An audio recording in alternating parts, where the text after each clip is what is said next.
नमस्कार, आपका स्वागत है फटाफट खबरों में। आज हम लेकर आए हैं हिमाचल प्रदेश के हर छोटे बड़े शहर की सबसे तेज और ताजा खबरें। तो चैनल को सब्सक्राइब कीजिए और वीडियो कहां से देख रहे हैं कमेंट बॉक्स में हमें जरूर बताइए।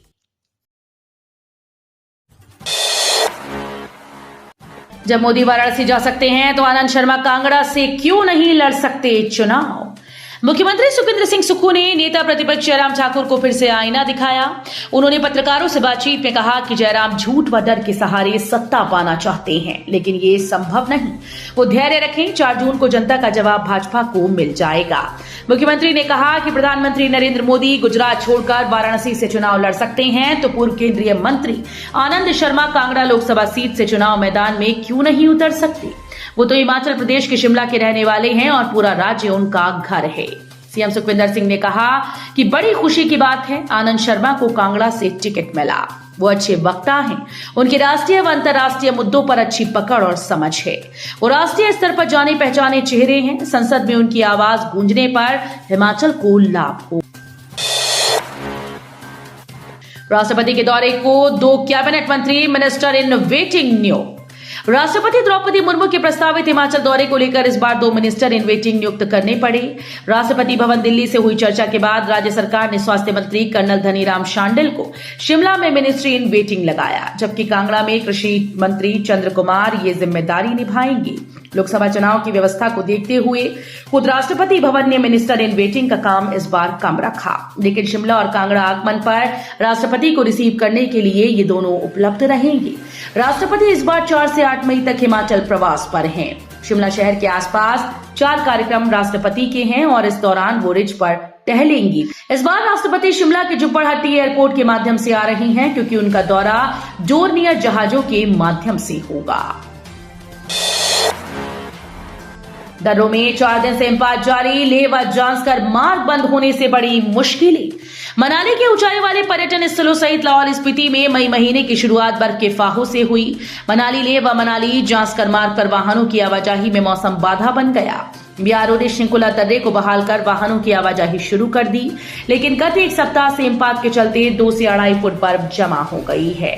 मनाली लेह नेशनल हाईवे के दोनों छोर भी बीआरओ ने 24 अप्रैल को जोड़ दिए थे, लेकिन तब से मौसम बाधा बना हुआ है। ले जाने के लिए दारचा में 3 दिन से सामान से भरे 10 से अधिक ट्रक खड़े हैं।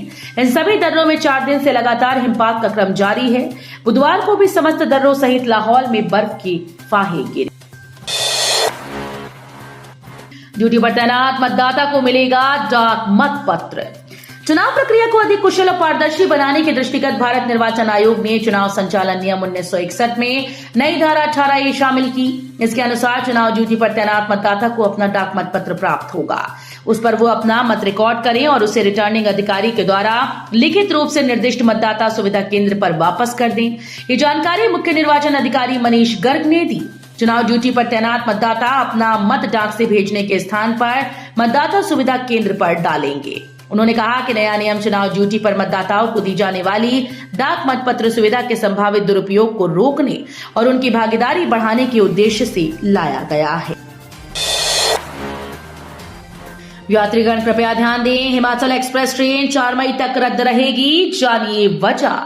हिमाचल एक्सप्रेस ट्रेन की यात्रा का लाभ अगले 3 दिन तक यात्रियों को नहीं मिलेगा। रेलवे बोर्ड की ओर से इस ट्रेन को 4 मई तक रद्द कर दिया गया है। रद्द होने का कारण हरियाणा और दिल्ली के पास रेलवे ट्रैक की मरम्मत का होना बताया जा रहा है। रेलवे बोर्ड की सूचना के बाद यात्रियों को अपनी यात्रा के लिए अन्य ट्रेन और विकल्प का सहारा लेना पड़ रहा है। हिमाचल एक्सप्रेस ट्रेन प्रतिदिन रात्रि दौलतपुर चौक से पुरानी दिल्ली जंक्शन रेलवे स्टेशन तक आवागमन करती है, लेकिन बुधवार से ट्रेन को रद्द कर दिया गया है। रेलवे बोर्ड के अधिकारियों की माने तो जितना के दौलतपुर चौक, अंब अदौरा और ऊना रेलवे स्टेशन से पुरानी दिल्ली तक जाने वाली इस ट्रेन को 1 मई से 4 मई तक रद्द किया गया है। हिमाचल में सब्जियों के दामों ने बिगाड़ा रसोई का बजट, टमाटर 40 के पार।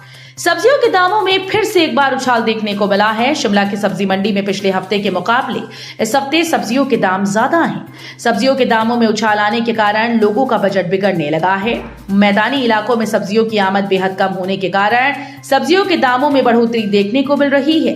पिछले कुछ दिन पहले मौसम खराब होने के कारण मंडी में सब्जियों की सप्लाई नहीं हो पा रही थी। इसके कारण सब्जियों के दामों में बढ़ोतरी देखने को मिल रही है। सेरी मंच पर कंगना रनौत करें मेरे साथ खुली बहस। विक्रमादित्य सिंह ने एक बार फिर से दी चुनौती। मंडी से कांग्रेस के लोकसभा उम्मीदवार विक्रमादित्य सिंह ने मंडी से बीजेपी उम्मीदवार कंगना रनौत को खुली बहस के लिए चुनौती दी। उन्होंने कहा कि मैं भाजपा उम्मीदवार पर कोई बयान नहीं देना चाहता।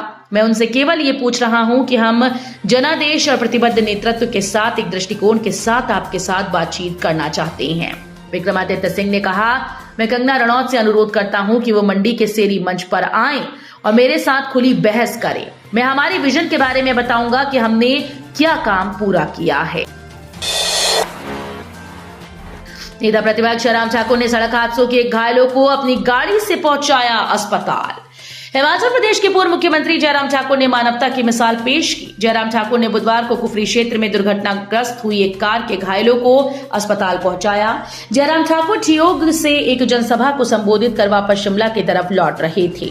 इसी दौरान कुफरी में ट्रक और गाड़ी की टक्कर के चलते 4 लोग घायल हो गए। इस हादसे में गाड़ी चला रहा ड्राइवर, 2 महिलाएं और एक बच्चा घायल हुआ। अनीस अहमद ने अनुराग प्रसाद का निशाना, बोले साइबेरियन पंछी की तरह करते हैं हमीरपुर का दौरा। कांग्रेस पार्टी की ओर से अभी भी 3 विधानसभा सीटों के लिए प्रत्याशियों की घोषणा नहीं की गई। हमीरपुर में कांग्रेस पार्टी के प्रदेश सह प्रभारी अनीस अहमद ने देरी से टिकट आवंटन के मुद्दे पर कहा कि कांग्रेस पार्टी सोच समझकर अपने प्रत्याशियों का चयन कर रही है ताकि उन्हें बाद में धोखा न मिले। उन्होंने कहा कि पार्टी द्वारा लोकसभा के घोषित उम्मीदवार मजबूत और सशक्त हैं। कांग्रेस से प्रभारी अनीस अहमद ने सुजानपुर विधानसभा क्षेत्र में ब्लॉक सुजानपुर के सभी बूथों के अध्यक्षों के साथ बैठक में भाग लिया। कुल्लू के डुंखरा में हरियाणा का युवक चरस के साथ गिरफ्तार।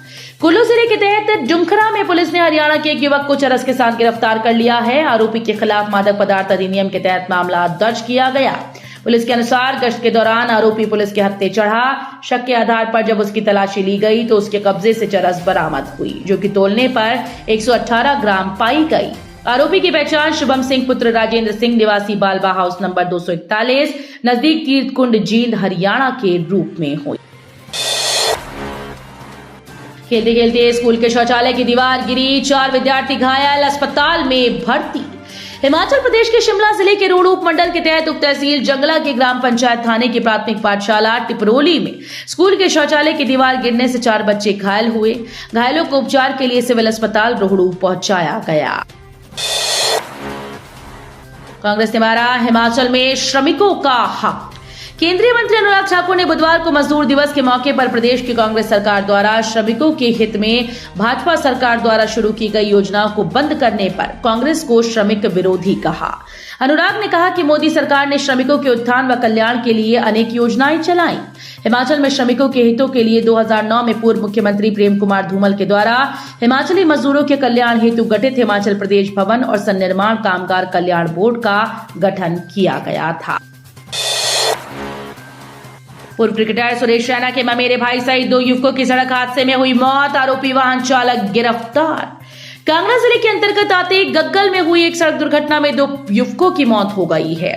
इनमें से एक युवक पूर्व भारतीय क्रिकेटर सुरेश रैना का ममेरा भाई था, जिसकी पहचान सौरभ 27 वर्ष पुत्र मांगोराम निवासी गग्गल के रूप में की गई। वहीं दूसरे युवक की पहचान 19 वर्षीय शुभम पुत्र रुमेल सिंह निवासी गांव कुटमा के रूप में की गई। जानकारी के अनुसार सौरभ स्कूटी पर शुभम के साथ रात करीब 11:30 बजे गग्गल से बनोई की ओर जा रहा था। इस दौरान सामने से आ रहे एक अज्ञात वाहन ने स्कूटी को टक्कर मार दी। तो ये थी आज की फटाफट खबरें। हम मिलेंगे अगले बुलेटिन में, तब तक के लिए धन्यवाद। जय हिंद।